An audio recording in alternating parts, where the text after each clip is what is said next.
আলহামদুলিল্লাহ ওয়াসসালাতু ওয়াসসালামু আলা রাসূলিল্লাহ ওয়া আলা আলিহি ওয়া সাহবিহি ওয়া মান আম্মা বাদ।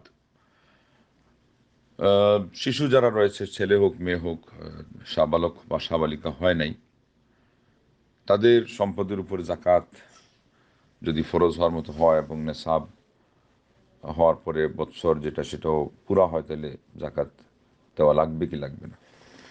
উত্তর হলো, ওই জিনিসটা দেখলেও আমরা সহজে বুঝতে পারতেছি যে অন্যান্য ইবাদতের ক্ষেত্রে সাবালক হওয়া, আরও কিছু শর্ত করা আছে, বিবেক সহ বলা আছে, বিবেকবান হওয়া, যেহেতু এটা শারীরিক ইবাদত, সালাত, সিয়াম, সেগুলোর জন্য আল্লাহ রাব্বুল আলামিন সে শর্ত করেছেন, কিন্তু জাকাতের সাথে এটা সম্পর্ক নেই।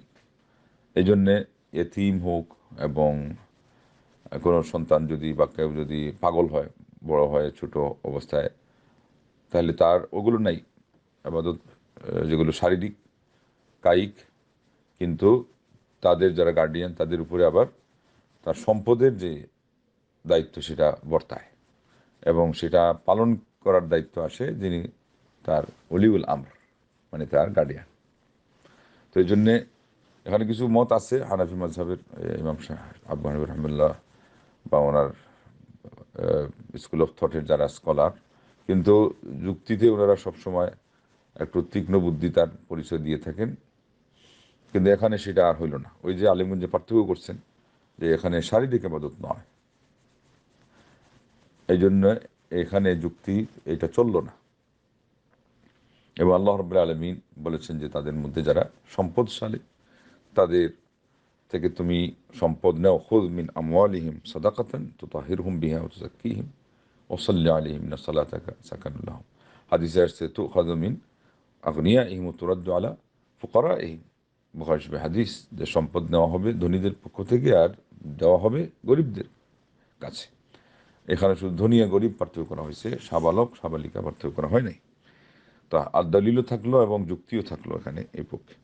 তো এই জন্যে এটা হলো অভিভাবকরা দিবেন। সেখানে আবার একটা কিছু আমাদের সমাজে এই তীক্ষ্ণ বুদ্ধিতার পাশাপাশি কিছু কলা কৌশল আছে, চতুরতার।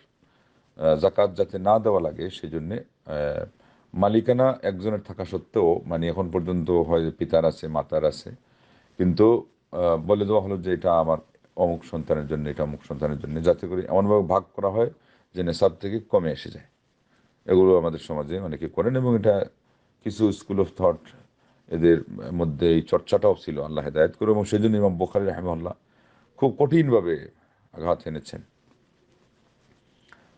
2 ডজনের ঊর্ধ্বে জায়গায় বুখারীর মধ্যে, যে এরা এইভাবে করছে, এইভাবে করছে, আল্লাহ রাসূল সাল্লাল্লাহু আলাইহি ওয়াসাল্লাম কথার উপর দিয়ে এই চতুরতা খাটাইছে। আমাদের সমাজে এগুলো হয়, ঋণ দিয়ে দেয়, অনেকে বলে যে ঋণ দিয়ে দিলে জাকাত মাফ। তো বিশেষ করে আল্লাহর এই বিশেষ রমজান মাস, যেটা সিয়াম সাধনার মাস, যারা আল্লাহর যারা প্রিয় হতে চায়, তারা এখানে আরও কীভাবে খুঁজে বের করে যে আবাদতটা কীভাবে আমি করতে পারি যাতে আল্লাহর সন্তুষ্টি লাভ করতে পারি, সেই জায়গায় যেন আমরা আল্লাহ রাব্বুল আলামিনের আবাদত থেকে পালিয়ে বেড়ানোর কোনো পথ আমরা না খুঁজি। এটার নাম হলো অতি চালাকের গলায় দড়ি, মানে অতি চতুরতা, অনেকে যেটা করে থাকে। তো যাই হোক, আমরা এই মাসআলাও জানলাম, সেই সাথে আমাদের সমাজের কিছু আহ, কোরআন হাদিসের অপব্যাখ্যার আশ্রয় নেওয়া এবং অনেক মানুষ যে অসাধুতার পরিচয় দেয়, এটাকে ইমাম বুখারী রাহিমাহুল্লাহ কিতাবুল হিয়াল বলে বলছেন যে হিলা বাহানার একটা তিনি বড় পর্বই ঠিক করে সেই জায়গায় খুব কঠিনভাবে প্রতিবাদ করেছেন। তো যাই হোক, আল্লাহ আমাদেরকে বুঝার তৌফিক দান করুন। এই মাসআলা মাসাইলের ক্ষেত্রে আমরা যাতে আল্লাহকে ভয় করে সঠিক মাসআলা নিরূপণ করতে পারি এবং সেই অনুযায়ী আমরা আমলও করতে পারি, আল্লাহ আমাদেরকে তৌফিক দান করে। আবার আমরা এটাও বলতে যাব না, এটার অধিকার নাই, যে যদি আসলেই ভাগ ভাগ করে দেওয়া থাকে, অনেক সময় অনেকে রেখে থাকেন যে আগ থেকে আমরা কিছু রাখলাম, এই মেয়ের নামে এতটুকু, এই নামে এতটুকু, এটা তার নামে দিয়ে দেওয়া, তার বিয়েতে লাগলো কিংবা না লাগলো সেটা আলাদা, তার মানে এটা ওই মেয়ের মালিকানা চলে গেছে। এমত অবস্থায় তাদের নেশাব যদি আসলে না পৌঁছায়, প্রত্যেকের যার যার মালিকানা যতটুকু আছে, জাকাত আসবে না। আসলে অভিভাবক দিবেন, কিন্তু যদি না আসে তাহলে তো ইসলাম আবার জোরাজুরিও করবে না। যেটা আগে বলা হলো সেটা ছাড়া যদি আসলেই স্থির করে দেওয়া হয়, ঠিক করে দেওয়া হয়, তাহলে এটা তার মালিকানায় চলে গেল। এখানে আবার অনেকে বলছে যে না না, যেহেতু সে এখন বিয়ে শাদী হওয়ার মাধ্যমে তার মালিকানা বা তার ব্যবহার ওই রকম হচ্ছে না যে নিয়তে করা হয়েছিল, তাইলে জাকাত হবে না, এটা এটা ভুল। আহ, তার মালিক ও না বলে যে তাইলে এখন যেহেতু আলাদা হয় নাই, তাইলে পুরাটার দিবেন, একসাথে ইজমালি হিসাব করে গার্ডিয়ান জাকাত দিবেন না, এটাও ভুল। যখনই ফিক্স করে দিয়ে দেওয়া হয়েছে, সে মেয়ে বিয়ে হলো কি হলো না, সে এখন ব্যবহার করছে কি করছে না, ওটা তার মালিকেরা দিন চলে গেছে। এখন সবটাকে ইজমালি করে আপনি জাকাত হিসাব মিলাবেন, এখানেও কি আছে, এখানেও আপনার এই একটু কষ্ট কল্পনা আছে, এটা ইসলামে এটাও সুযোগ নেই।